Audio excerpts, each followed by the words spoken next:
So if I make all these lines like this, or I make all this imagery like that, will that convey this? And then I float off into that sense of powerful awareness.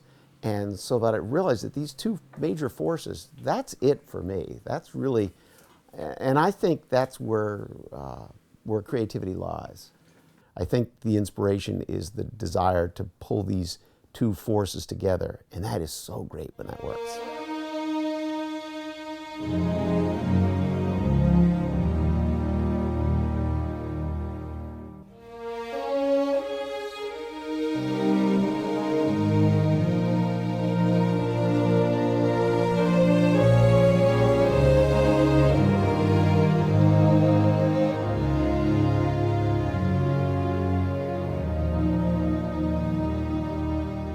I think this is illustrative, not to overuse that term, of kind of my form of curiosity and creativity, that I would go to, I mentioned the Boston Museum of Fine Arts, and I recall seeing the Egyptian exhibit there, but I also recalled seeing, kind of like pre-Raphaelite paintings, those sorts of highly detailed images struck me as interesting, with a sense of illusion about them.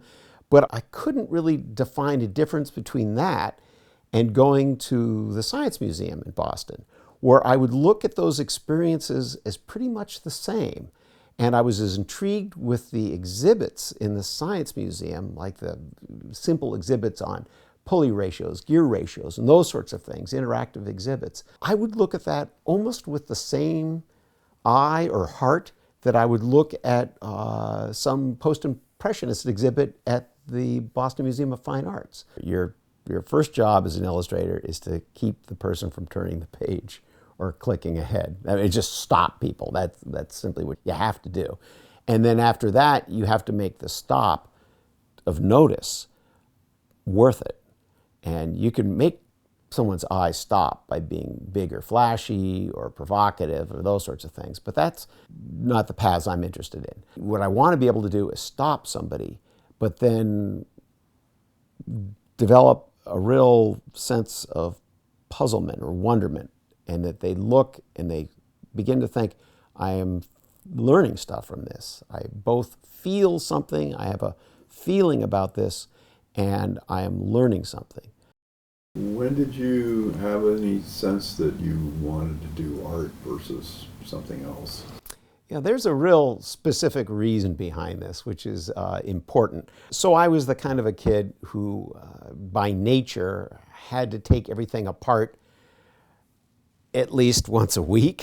You know, I would bring the vacuum cleaner to its smallest bits regularly. I would take everything apart, the typewriter, the vacuum cleaner, you name it. I wanted to know how everything worked. My mother saved this little book I wrote in first grade. And the book is the True Book of Volcanoes, and it features cutaway illustrations of volcanoes. And I'd utterly forgotten I'd done this book, but it was so clear now looking at what I've done for a career that this was part of me. It was absolutely part of me. School got off to a great start, and then within a year or two, I was struggling to read at all. And my parents looked into it. My mother became a real champ in terms of supporting me. And it was discovered that I was a very severe dyslexic.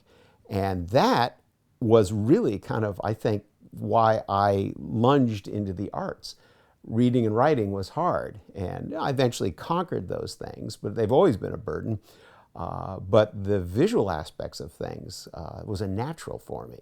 So I just played my strongest cards and struggled to keep my weaker hand in play. And ultimately, you know, I got through things and went off to a decent college and those sorts of things. But I credit dyslexia as being my real thrust into the arts and ultimately a creative look at the world. Dyslexia is always referred to as a learning disability. And I rail against this. It is a learning difference. And if somebody said, in the great card game of life, you can deal your hand back and we'll give you all new cards, I would demand that I was redealt the dyslexia card.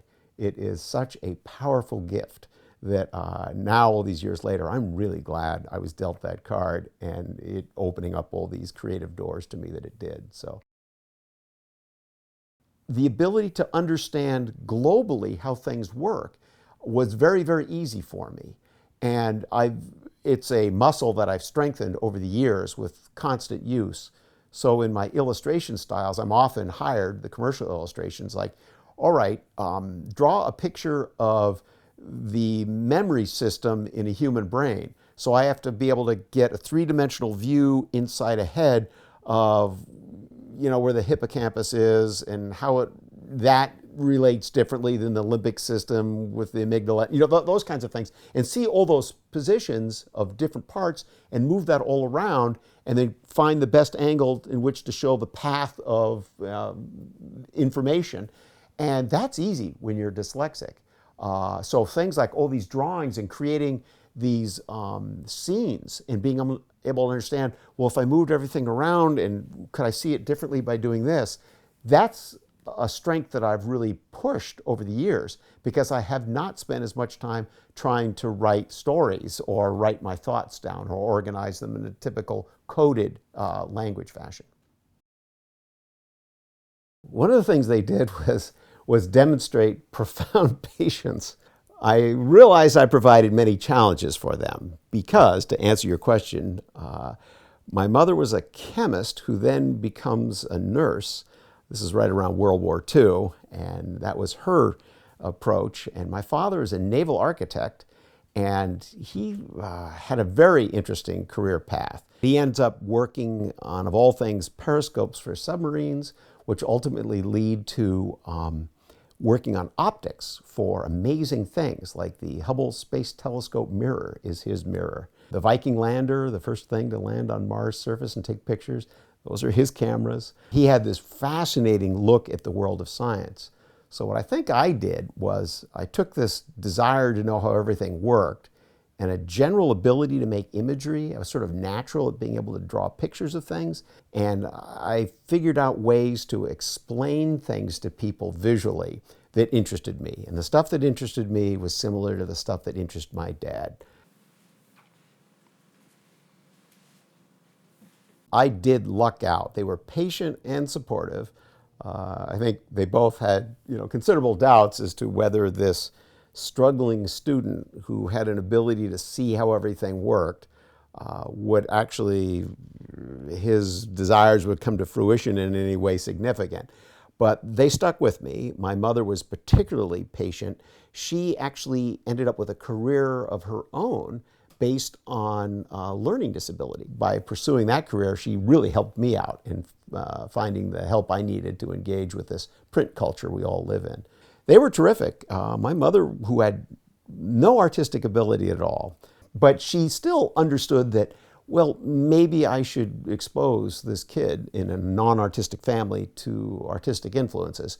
So I regularly went to like the Wellesley College Art Museum where she had gone to school and Boston Museum of Fine Arts and those places. So I was actually exposed to a great deal of imagery and sculpture and so on when I was a kid based on her taking a gamble that these kinds of field trips would pay off.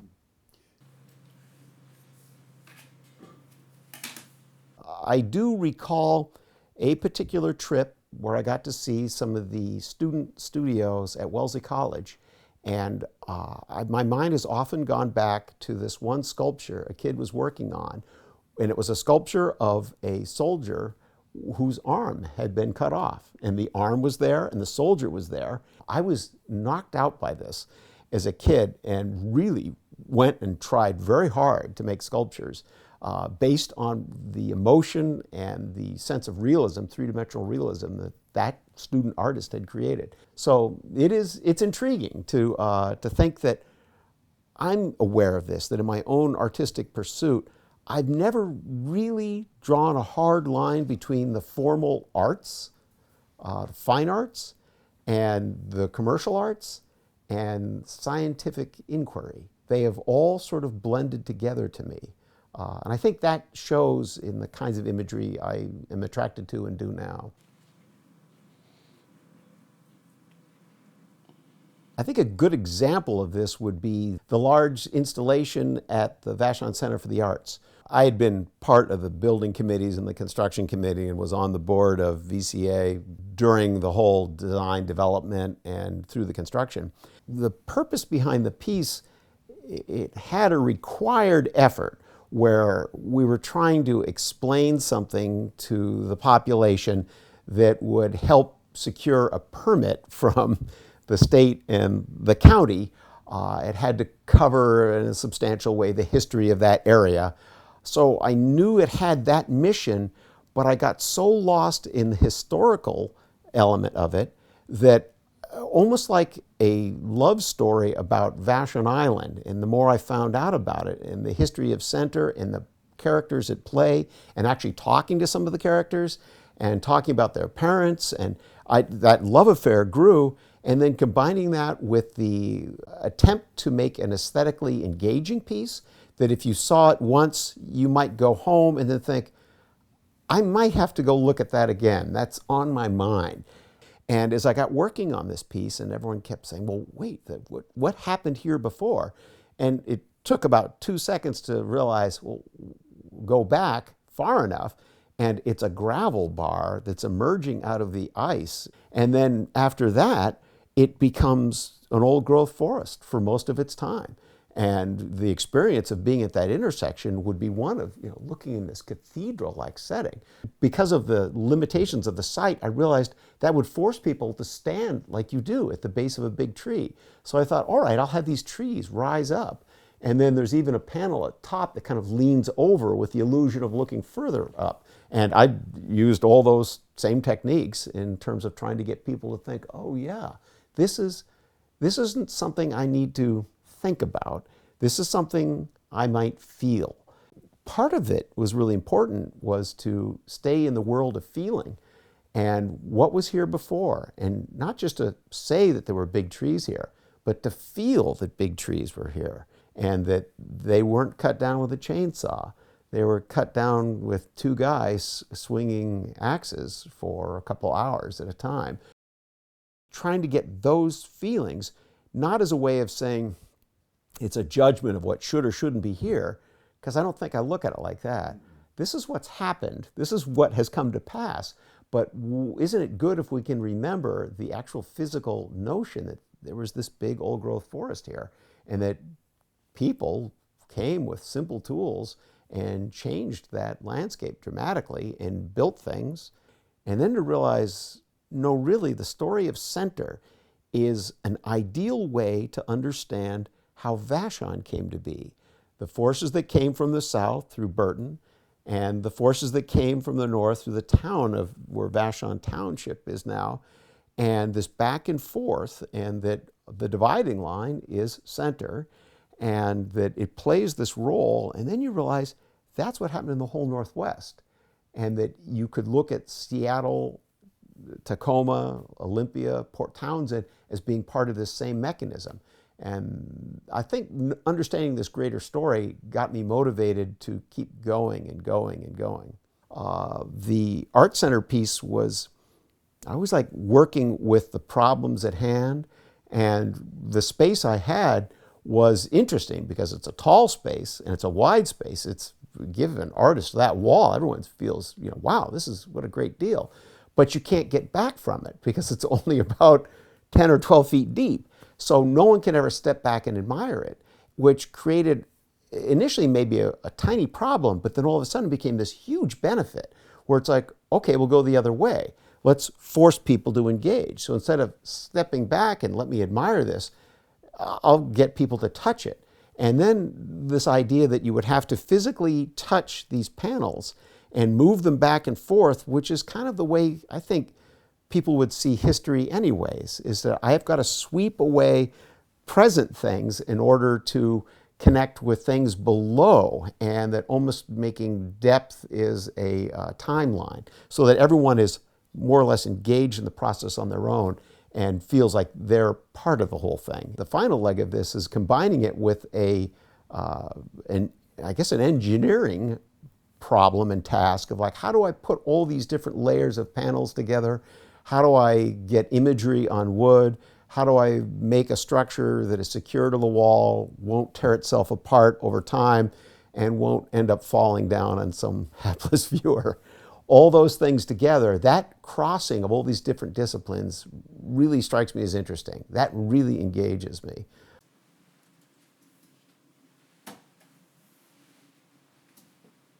Let me sort this out.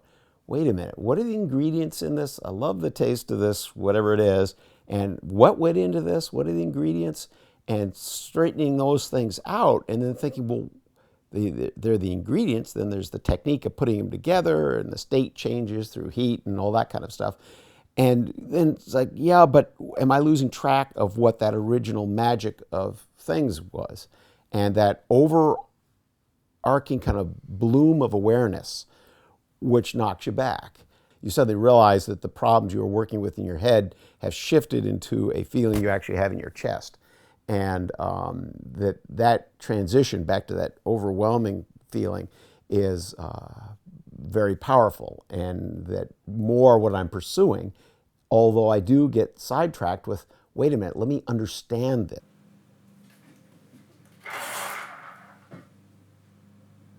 It's another one of these examples where, and I have thought about this a lot with the work I've done, that where I don't see myself as the typical mold of someone in the arts who's making a piece of art that they like and they want to express.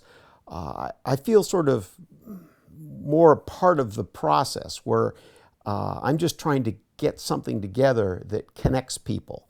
And the idea that a piece of art or an object that you're going to look at or touch, that I always hesitate to put art with the things I do. It's more of kind of an object or a vision of something.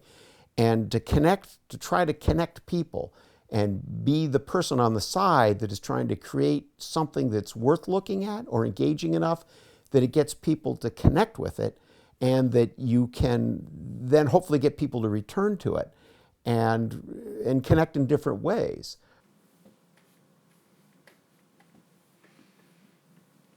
But there were two shows this fall. The first show was about a book project that I've worked on for a long time. This was something that it is how is the best to describe this? It's, a lot of people look at this as a kid's book about a fantasy, typical fantastic child story. And it involves a child, my daughter and myself, and I guess that makes two children. And it involves some fantastical settings, but I don't see it, it's a story that kids would like and do like, because I've actually tested that in a funny way. But it is a story more about, I think it would appeal to adults even more, because it's about witnessing children having fantasies, which is something most adults have this great emotional pull to. I think it's a sense of reminiscence of their own childhood fantasies, and really a desire to enjoy fantasies through children's eyes. And I think the book is a little bit about this. But kids seem to like the fantasy.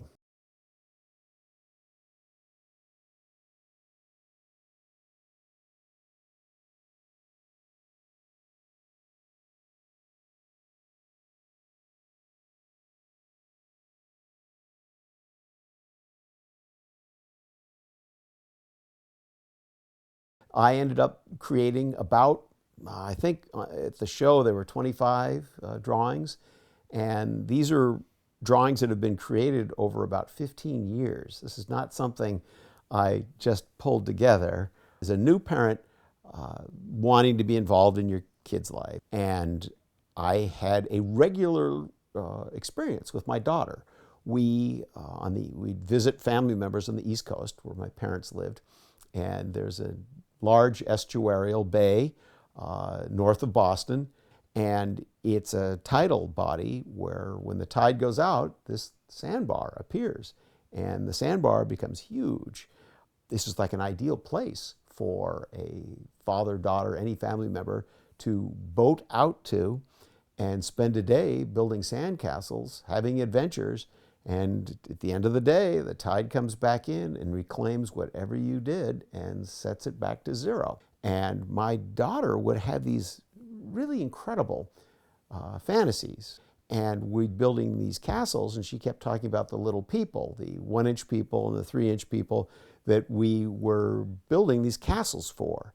And at some point, I realized I was part of her engaging in the experience of creating this, and I was basically the sand mover. I could move more sand, and she would do drip. This is perfect drip castle, so she would, do all these drip castles, and she was sort of dripping these little things that I realized she thought of these as people because they kind of look like people. And then all of a sudden, I'd watch her imagination sort of become exponential. She would take wherever I was and just expand on it dramatically. And this is a story. My illustrations are trying to capture what that was like as a parent to bring your kid to this, it's spectacularly beautiful place. And then to watch your kid all of a sudden take a story and expand it exponentially and almost be able to step back and admire that in them, and then watch it all be swept away at the end of the day before getting back into a boat and rowing home. And I thought, this is a perfect setup for a story. So it developed from there. But yes, there was a dog out there. Well, I played for a long time early in the developing of the story that who would be telling the story? How does the story take place? And for a while, the dog was the narrator of the story. And now the dog becomes kind of like the emotional arrow in the story. And that if you look at the dog's face, you know what the emotions of the next page will bring. That the dog becomes the lead sort of sign of what will happen in the next sequence of things. As I got going on the story, I realized that I'm trying to fit this into a busy schedule of being a freelance illustrator. I didn't want to do quick, simple images. I wanted the images to be big, elaborate drawings. So Madeline was going to the Harbor School at the time, and we were good friends with the art teacher. I asked, do you want to do a program where I would come in and develop the story with your students? So that would be 4th through 8th grade students. And I would show them the storyboards and show them the process I was going through and trying to create the thoughts and the images and the storyline. They could give me their feedback, and we could work back and forth and develop this, and then I would render this out. And that's what happened. And the kids jumped into this. I went several times, many times to the school to do this. And I would show them storyboards, and then I'd ask them, well, what do you think happens next? And they would have wild ideas, just great ideas.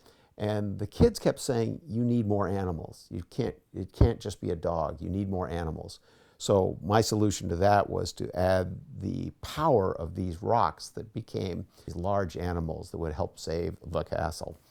What I'm trying to do is, through the images, is just to simply stop people. It's like, whoa, this isn't like the typical youth-oriented book. These images are a little bit, this guy worked really hard on this, and stop people and fill them with a sense of like, wow, this scene is limitless. That's incredible.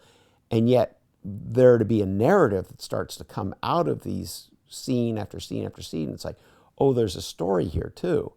And that combination of feelings, and that I'm feeling kind of emotional about this kid that I'm seeing here, and yet I'm curious as to what happens next. To have those two things going on at the same time would really interest me. The kind of thing I try to do with art over the years, not even, like I said, I struggle with this term art. Never been able to call myself an artist, but lately I've begun to realize maybe it applies. But I make things, and I'm deeply compelled to make things, and somehow can't resist the urge to make them at times.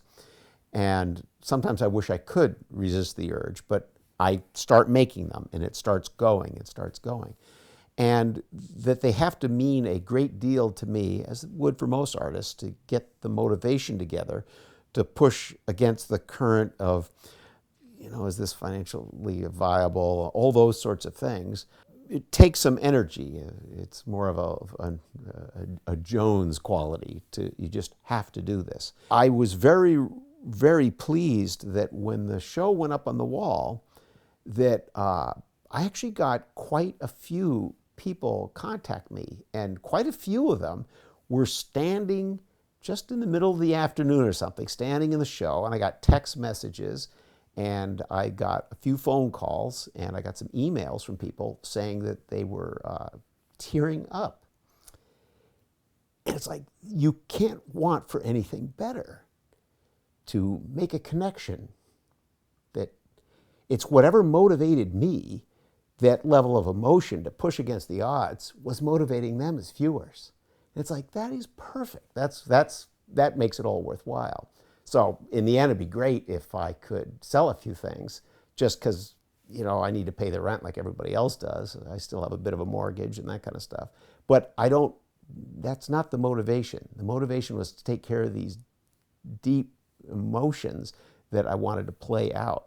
And so that people seem to respond to that. So I felt surprised at the response in that respect, and very gratified. And that's what gave me the courage to realize this is about kids, and kids like it. As I learned through the Harbor School, kids really like the story, and kids are part of the creation of the story. But I think the way in which they're drawn is much more to adults, to other people, and try to make that emotional connection. So, so far it seems to be working. The illustrations are in black and white, and then I color them in Photoshop. And it's interesting. A lot of people just like the black and white images. I think I do.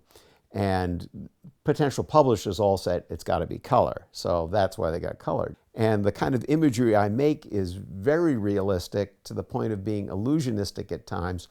And those are the kinds of images that are very hard to just make up. There are many times when I've wished I'd been more of an animated type illustrator, where I could then just get an idea and generate the image in any way.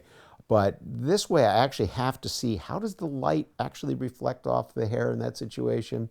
So I spent a lot of time making things, making little sets, and seeing, how does the light actually look? What does this look like? I'm very interested in the kinds of imagery that emotes a strong emotion, where it's the kind of emotion you would see if you just saw a beautiful setting, that you intellectually comprehend where you are and what you're seeing, but there's a pure physical emotion to it. And I very much wanted to see if I could capture that, so that you would have a feeling about something rising up out of a sand bar. What does that feel like? Or what the light looks like across a still body of water, and that strange, eerie feeling you get. I want to see if I could capture that in the drawing. So I did a lot of visual research to capture some of these images. That's why it took a while.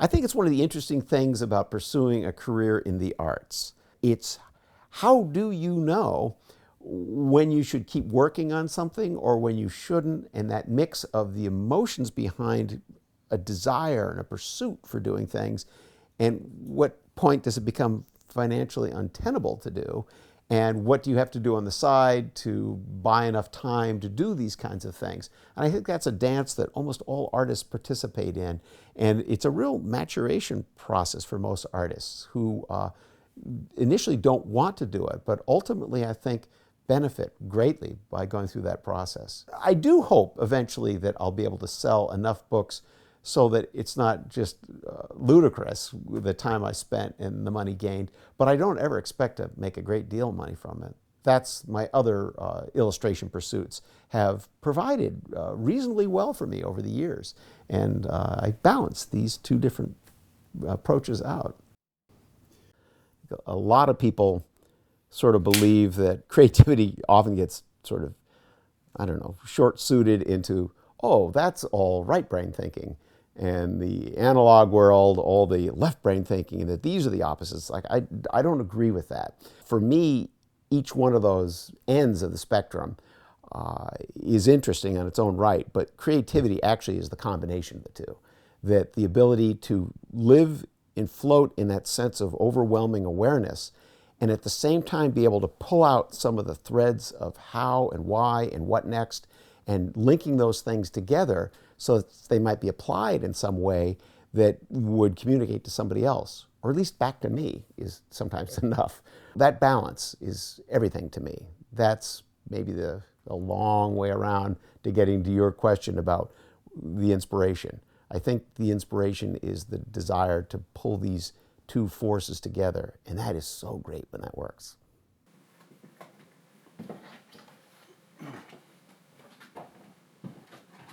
When I went out there, it was a little bit surprising for me to see that their new offices were across the street from the furniture store that I had served all through my college years and my formative years. I was the furniture delivery guy and the repo man, which was great because it was a very engaging experience in what community is.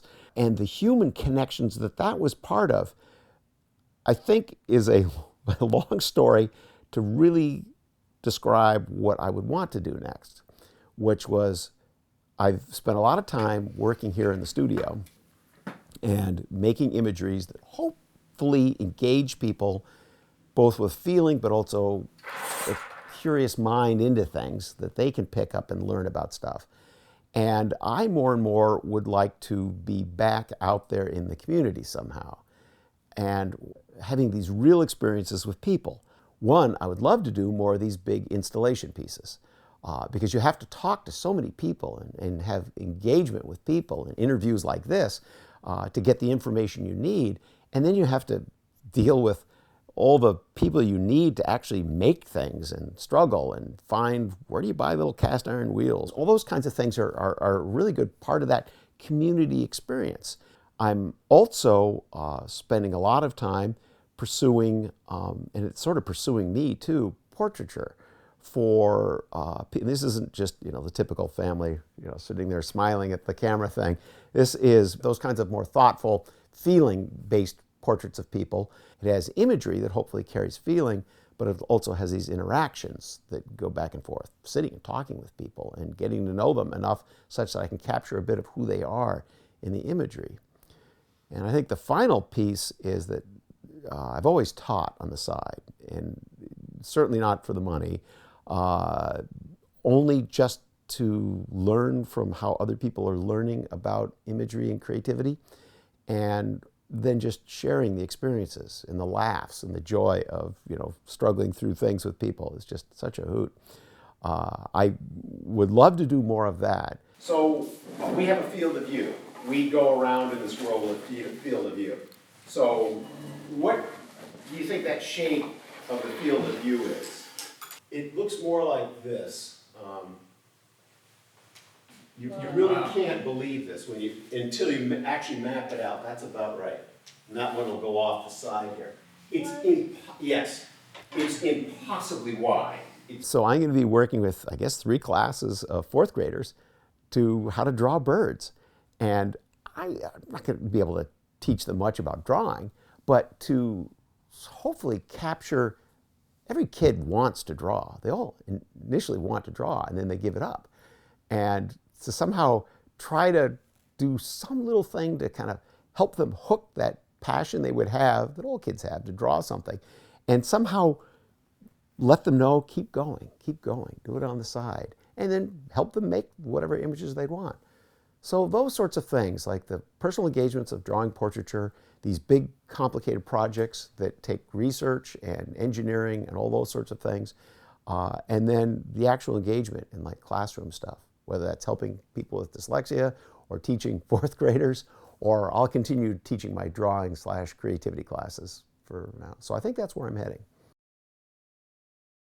How do you put all these clever things together and not lose track of what is the big reason? What is that overriding? And I constantly feel those two forces are with me all the time. And I'm aware of them leaning on each other, pushing against each other, and then they each send kind of emissaries into the other's territory that suddenly appear, and I'll be in the middle of a big feeling of awareness, and then all of a sudden I'll sense my mind thinking like, gee, if I used bigger screws on that next time, it wouldn't fall apart. It's like, well, no, don't go there yet.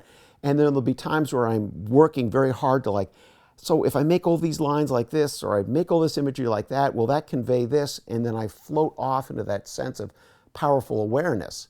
And so that I realize that these two major forces, that's it for me. That's really, and I think that's where creativity lies.